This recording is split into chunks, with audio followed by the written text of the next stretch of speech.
इन्फ्रास्ट्रक्चरचं क्षेत्र असेल, उद्योगाचं क्षेत्र असेल, सगळ्या क्षेत्रामध्ये एक मोठी भरारी त्या 5 वर्षामध्ये आपण त्या ठिकाणी मारली आणि पुन्हा गेल्या 2.5 वर्षामध्ये राज्याचा उपमुख्यमंत्री म्हणून जी काही संधी मिळाली त्यातही विशेषतः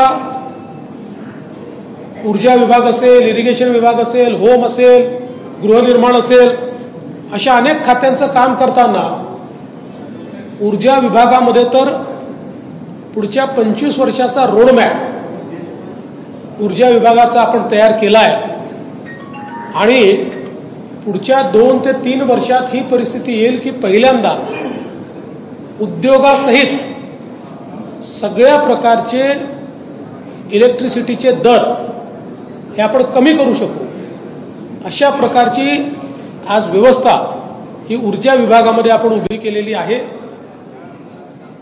इरिगेशनमध्ये देखील आपल्याला कल्पना आहे की 6 नदीजोड प्रकल्पाची कामं आपण हातामध्ये घेतलेली आहेत।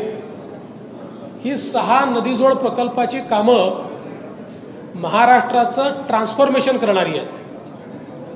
म्हणजे एकट्या विदर्भातलं नदीजोड प्रकल्पात 10 लाख एकराला आणि विदर्भातल्या 7 जिल्ह्यांना पूर्णपणे ट्रान्सफॉर्म करू शकेल अशी, ज्याला जनरेशनल म्हणतात, अशा प्रकारचे जे प्रोजेक्ट्स असतात हे जनरेशनल प्रोजेक्ट्स आहेत।